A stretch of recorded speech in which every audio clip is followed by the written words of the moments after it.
Joining us, New York Times chief White House correspondent and MSNBC political analyst Peter Baker and NBC News correspondent Yasmin Vasugian. All right, so Peter, there's news on Steve Witkoff today. There's news on Steve Bannon today. There's news on assets moving around. Up until a couple of minutes ago, it seemed like Donald Trump was on the verge of making a decision. But then you had the press secretary come out and say he's going to make a decision in 2 weeks. And the reason I think it's important to bring that up is we've heard him say I'm going to make a decision in 2 weeks on so many things, so many times before. And I'm wondering, does that imply to you that maybe this is not coming? I mean, I know it's a big question on a big topic, but the 2 weeks thing, he's just said it so many times in the past, and it's never come to pass, those decisions or those announcements. Yeah, I mean, definitely backing away from the edge of the military cliff here, right? By saying 2 weeks, he's giving himself time to rethink it, to see if the negotiations restart and actually lead anywhere useful, to see whether he can manage his politics at home, which seem to be quite fractious in terms of his base over that. You mentioned Steve Bannon, who's one of the ones, along with Tucker Carlson and other MAGA figures, leading the critique of the White House for even thinking about participating in this Israeli strike campaign against Iran. So he's basically put a pause button in effect on the sense that we were on the edge of an American involvement in the war, an offensive part of the war. Where that leads, we don't know. I mean, he himself said, nobody knows what I'm going to do. And of course, what he didn't say was maybe he doesn't know what he's going to do, because he doesn't, he's very torn here as far as we can tell, right? He has made a point in the 10 years he's been on the public stage of politics, of being against forever wars, against Middle East involvement, against using force that often. That doesn't mean he hasn't and won't. He obviously did, authorize a strike that killed Iran Soleimani during his first term, and obviously authorized the campaign against ISIS that he inherited from Barack Obama. But he also, as you mentioned, pulled back from one strike on Iran in retaliation for an attack on an American drone at the very last second. So where he goes on this, we can't tell right now, but he's basically hitting the pause button for a moment to see where this could lead. I want to play a little bit from the show yesterday, and I think it's important to bring this back up. This is the vice chair of Senate Intel, Mark Warner, on this show talking about what he does know, but more likely what he does not know about what's happening. Let's play it. I have no foggy idea what American policy is right now towards this circumstance. I'm the vice chair of the Intelligence Committee. If I don't have the foggiest idea, what do the American people know? And for that matter, what do our few friends remaining around the world know? Last week he was saying Israel can do this on our own without our help. Now, we have been helping them defensively, but now making these threats on tweet. What does unconditional surrender mean? Who is Iran supposed to surrender to? And as I said a little more respectfully, you start a war in the Middle East, it's easy to start. They are hard to end. And I thought the American public, one of the reasons I hired this guy was not to create endless wars in the Middle East. And with a lack of a policy, without any brief to Congress, for him to potentially take this action.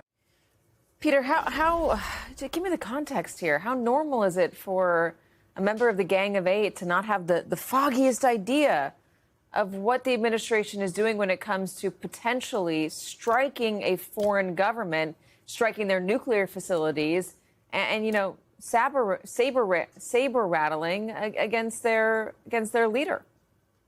Yeah, I don't think Mark Warner should feel too lonely in this regard. I think there are people inside the administration who don't have the foggiest clue either what way the president's going to go, or, as he says, what the policy is, because it does seem to vary depending on whatever statement he makes. Sometimes it varies even within the same statement that he makes, right? He threatens on the one hand, some sort of an all-out attack and even a potential assassination against the Ayatollah Khamenei on 1 minute, and then the next minute he says, no, I'm really for negotiations. We have a real chance here.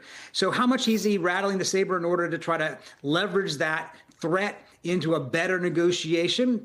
We'll see, right? I mean, his own people say, look, he is the master deal maker. That's obviously not something that's borne a lot of actual tangible results yet in this second term. But he may be using this uncertainty, this confusion, this sort of unpredictability as, in his view anyway, a tactic. It reminds you of the Nixonian strategy they called the madman strategy. He told Kissinger, his Secretary of State and National Security Advisor, to go out and tell other countries that he didn't know what Nixon was going to do because Nixon was so erratic and crazy. Well, in this case, you have a president, again, sort of so unpredictable that maybe that's part of the tactic, or maybe he just doesn't know what he's going to do yet. Yeah, maybe. All right. The other thing that Senator Warner brought up, and this is a question we've had, is, if you take out the Ayatollah, you want regime change, and that's what Israel wants. It's what the U.S. wants long term. It's what a lot of it feels like. It's what a lot of the region wants. Yeah. What a lot of Iranians want as well. Maybe not this way, but who's there to take over? Well, let's take a step back, because I think it's an important point that you made. And I think for a lot of folks that don't necessarily understand what has gone on with Iran for the last couple of years, I mean, we saw the protests during the Women Life Freedom movement, right? We know the large majority of Iranians do not like their current government. It's a brutal regime. It is that a brutal tortures regime Iranians. that has killed people not only during the Women Life Freedom protests, but during the Arab Spring movement as well in 2009 to 2011. I mean, this is a regime that the large majority of Iranians do not want to see in power any longer, despite the fact that they took over back in 1979 after the Iranian Revolution.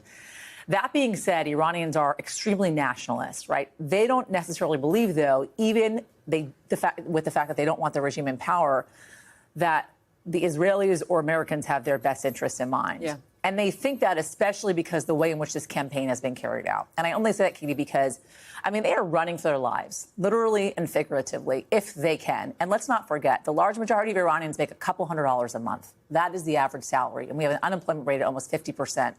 So a lot of people don't have second homes. They don't have friends to go to outside of Tehran. And there's an internet blackout. So they don't know if they should be evacuating or not. Or where they should go. Or where they should even go. They want to run where they place should run to. To go to, exactly. And so for them, for so many of them, they've seen the death toll. We're looking at 600 plus people that have now died, including many civilians, young children that I know for a fact were in fact killed. Because of that, they say they're not taking us into account in this campaign. Had this been kind of a more strategic attack, taking out all of the nuclear sites, nuclear scientists, without the civilian death toll that we have seen so far, that seems like would be more of something that the Iranians could get on board with. But because we are now in a situation in which they're seeing this large death toll, they're running for their lives, literally and figuratively. They're in a place where they feel as if we want to do this on our own terms. And if you're going to go for regime change, as you just asked me, what happens next? And nobody knows the answer to that. And important to remind folks here, it's the exact same question we asked with the assault on Gaza. What does the day after look like? And we're still asking that question as well. And you were mentioning that there's been hundreds of deaths. Yeah. The New York Times had a little bit on the civilian impact. And part of the reason why this has been hard for Western media to report is you can't get into Iran. We can't get into Iran, yeah. We're getting a lot on the impact of Israelis who have been killed. And, Israel is feeling strikes in the heart of Tel Aviv that they haven't felt before, and deaths. But let me just read a little bit about what's happening in Iran. Including an 8-year-old girl who loved dancing in a red dress at her dentist's office, a 28-year-old national equestrian champion, a poet one week away from her 24th birthday, a graphic designer who worked at National Geographic, grandparents in their 80s. I mean, these are civilians who, I mean, if you're looking at the numbers, likely did not support the regime either. Yeah, I mean, full disclosure, I'm Iranian American. Yeah. I have family inside Iran right now. My mother is trapped inside Iran. A good friend of my cousin's, they were asleep and they were killed in an attack. So this is affecting everybody. It has become very personal for Iranians. And because of the internet blackout, which is because of the Iranian government, because of the regime, right? You can actually call within Iran, but you can't call from outside Iran. Because of that, they don't know if their relatives, a couple miles away are still alive at this point, right? It's as if we're operating during a time in which the internet did not exist. You've been able to get in touch with your mom? Not for the last 2 days, but I know I have someone inside the country that's able to contact her, and I know she's okay. That's good. But it's it's not easy for a lot of people. And listen, I have access, and I'm able to reach her in ways in which other people may not be able to. But it's a difficult situation that a lot of folks are in right now, and and a lot of Iranians are worried about what that kind of quote unquote day after is going to look like, if in fact there is a day after. And again, it speaks to what you were just talking about with Peter, which I think is an important discussion as to what President Trump will do next. I mean, people realize and know that if and when the U.S. gets involved, this war will go from 0 to 60 or 20 to 60. And I think it's also important to note that there are a lot of Iranian Americans here in the United States, a lot of Iranians who fled after the revolution, Absolutely. who can't go back. I mean, there's such a tie between this country and that country. Yes. Also a big tie between this country and Israel. It's very There's complicated. a lot of Iranians that live in Israel right now. Yeah.